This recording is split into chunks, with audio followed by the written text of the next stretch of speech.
1 Samuel 14. Pada suatu hari Yonatan bin Saul berkata kepada bujang pembawa senjatanya, "Mari kita menyeberang ke dekat pasukan pengawal orang Filistin yang di sebelah sana."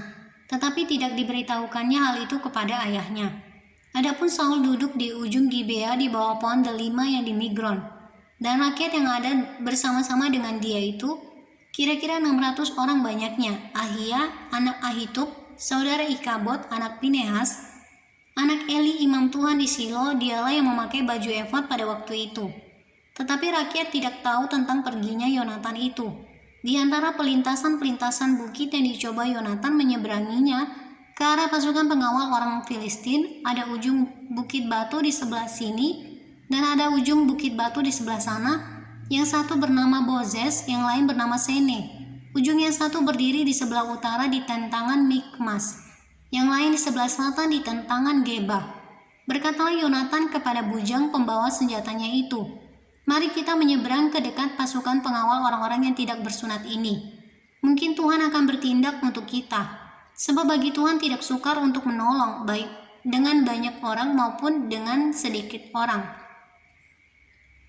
Lalu jawab pembawa senjatanya itu kepadanya, "Lakukanlah niat hatimu itu, sungguh aku sepakat." Kata Yonatan, "Perhatikan kita menyeberang ke dekat orang-orang itu dan memperlihatkan diri kepada mereka. Apabila kata mereka kepada kita begini, 'Berhentilah sampai kami datang padamu,' maka kita tinggal berdiri di tempat kita dan tidak naik mendapatkan mereka.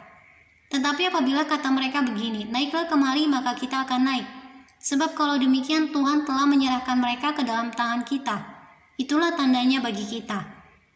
Ketika mereka keduanya memperlihatkan diri kepada pasukan pengawal orang Filistin, berkatalah orang Filistin itu,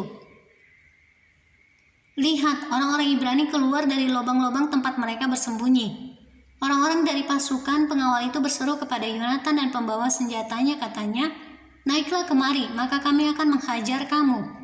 Lalu kata Yonatan kepada pembawa senjatanya, "Naiklah mengikuti aku, sebab Tuhan telah menyerahkan mereka ke dalam tangan orang Israel." Maka naiklah Yonatan merangkak ke atas dengan diikuti oleh pembawa senjatanya. Orang-orang itu tewas terparang oleh Yonatan, sedang pembawa senjatanya membunuh mereka dari belakangnya. Kekalahan yang pertama ini yang ditimbulkan Yonatan dan pembawa senjatanya itu besarnya kira-kira 20 orang dalam jarak kira-kira setengah alur dari sepembajakan ladang.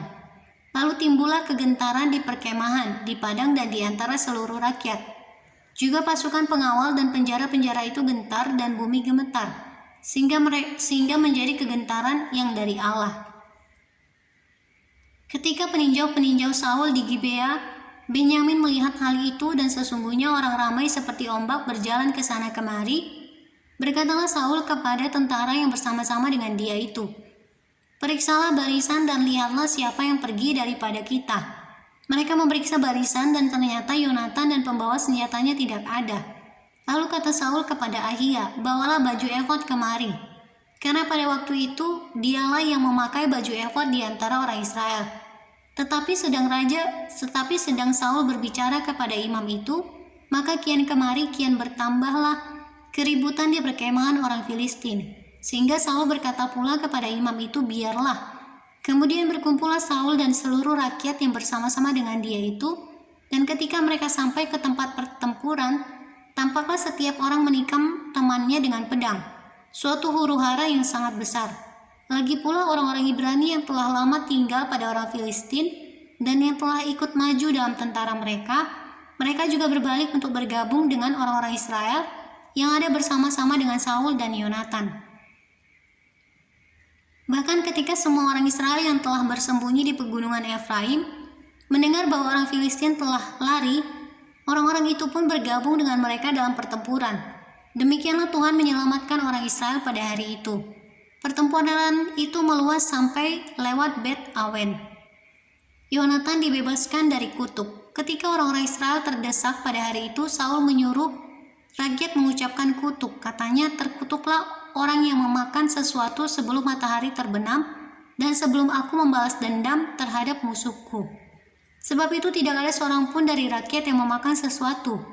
Dan seluruh orang itu sampailah ke suatu hutan, dan di sana ada madu di tanah. Ketika rakyat sampai ke hutan itu, tampaklah ada di sana madu meleleh, tetapi tidak ada seorang pun yang mencedoknya ke mulutnya dengan tangan, sebab rakyat takut kepada sumpah itu. Tetapi Yonatan tidak mendengar bahwa ayahnya telah menyuruh rakyat bersumpah. Ia mengulurkan tongkat yang ada di tangannya dan mencelupkan ujungnya ke dalam sarang madu, kemudian ia mencedoknya ke mulutnya dengan tangan. Lalu matanya menjadi terang lagi. Dan seorang dari rakyat berbicara, katanya, ayahmu telah menyuruh rakyat bersumpah dengan bersungguh-sungguh, katanya, terkutuklah orang yang memakan sesuatu pada hari ini, sebab itu rakyat letih lesu. Lalu kata Yonatan, ayahku mencelakakan negeri, coba lihat bagaimana terangnya mataku setelah aku merasai sedikit dari madu ini. Apalagi jika sekiranya rakyat pada hari ini boleh makan dengan bebas dari jarahan musuhnya yang telah didapatnya. Tetapi sekarang tidaklah besar kekalahan di antara orang Filistin. Dan pada hari itu mereka memukul kalah orang Filistin dari Mikmas sampai ke Ayalon. Rakyat sudah sangat letih lesu. Sebab itu rakyat menyambar jarahan. Mereka mengambil kambing, domba, lembu dan anak lembu, menyembelihnya begitu saja di atas tanah, dan memakannya dengan darahnya. Lalu diberitahukanlah kepada Saul demikian, lihat, rakyat berdosa terhadap Tuhan dengan memakannya dengan darahnya. Dan ia berkata, kamu berbuat khianat, gulingkanlah sekarang juga sebuah batu besar kemari. Kata Saul pula, berserak-seraklah di antara rakyat, dan katakan kepada mereka, setiap orang harus membawa lembunya atau dombanya kepadaku. Sembelihilah itu di sini, maka kamu boleh memakannya. Tetapi janganlah berdosa terhadap Tuhan dengan memakannya dengan darahnya. Lalu setiap orang dari seluruh rakyat membawa serta pada malam itu lembunya, dan mereka menyembelihnya di sana. Saul mendirikan mezbah bagi Tuhan. Inilah mezbah yang mula-mula sekali didirikannya bagi Tuhan. Lagi kata Saul, marilah kita pada malam ini mengejar orang Filistin dan menjarahi mereka sampai fajar menyingsing. Dan janganlah kita biarkan hidup seorang pun dari mereka. Jawab mereka itu, perbuatlah apa yang kau pandang baik. Tetapi imam berkata, marilah kita dahulu tampil menghadap Allah di sini. Saul bertanya kepada Allah, bolehkah aku mengejar orang Filistin itu? Akan kau serahkankah mereka ke dalam tangan orang Israel? Tetapi pada hari itu ia tidak menjawab Saul. Lalu kata Saul, datanglah kemari, kamu segala pemuka rakyat. Berusahalah mengetahui apa sebab dosa ini terjadi pada hari ini. Sebab demi Tuhan yang hidup yang menyelamatkan orang Israel, sekalipun itu disebabkan oleh Yonatan anakku, maka ia pasti akan mati. Tetapi seorang pun dari seluruh rakyat tidak ada yang menjawabnya. Kemudian berkatalah ia kepada seluruh orang Israel, kamu berdiri di sebelah yang satu dan aku serta anakku Yonatan akan berdiri di sebelah yang lain. Lalu jawab rakyat kepada Saul, perbuatlah apa yang kau pandang baik. Lalu berkatalah Saul, ya Tuhan Allah Israel, mengapa engkau tidak menjawab hambamu pada hari ini? Jika kesalahan itu ada padaku atau pada anakku Yonatan, ya Tuhan Allah Israel, tunjukkanlah kiranya Urim. Tetapi jika kesalahan itu ada pada umatmu Israel, tunjukkanlah Tumim. Lalu didapati Yonatan dan Saul, tetapi rakyat itu terluput. Kata Saul, buanglah undi antara aku dan anakku Yonatan. Lalu didapati Yonatan. Kata Saul kepada Yonatan, beritahukanlah kepadaku apa yang telah kau perbuat. Lalu Yonatan memberitahukan kepadanya, katanya, memang aku telah merasai sedikit madu dengan ujung tongkat yang ada di tanganku. Aku bersedia untuk mati. Kata Saul, beginilah kiranya Allah menghukum aku. Bahkan lebih lagi daripada itu, sesungguhnya Yonatan engkau harus mati. Tetapi rakyat berkata kepada Saul, masakan Yonatan harus mati? Dia yang telah mendapat kemenangan yang besar ini di Israel. Jauhlah yang demikian, demi Tuhan yang hidup, sehelai rambut pun dari kepalanya takkan jatuh ke bumi. Sebab dengan pertolongan Allah juga dilakukannya hal itu pada hari ini. Demikianlah rakyat membebaskan Yonatan sehingga ia tidak harus mati. Maka pulanglah Saul setelah mengejar orang Filistin, dan orang Filistin itu pun kembali ke tempat kediamannya. Catatan tentang musuh-musuh dan keluarga Saul. Setelah Saul mendapat jabatan raja atas Israel, maka berperanglah ia ke segala penjuru melawan segala musuhnya, melawan Moab, Bani Amon, Edom, raja-raja negeri Zoba, dan orang Filistin.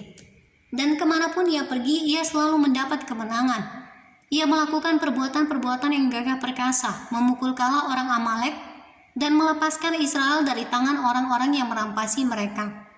Anak-anak lelaki Saul ialah Yonatan, Yiswi, dan Malkisua. Nama kedua anaknya yang perempuan yang tertua bernama Merab, yang termuda bernama Mikal. Istri Saul bernama Ahinoam, anak Ahimaas. Panglima tentaranya bernama Abner, anak Ner, paman Saul. Kis, ayah Saul, dan Ner, ayah Abner, adalah anak-anak Abiel. Hebat peperangan melawan orang Filistin selama zaman Saul.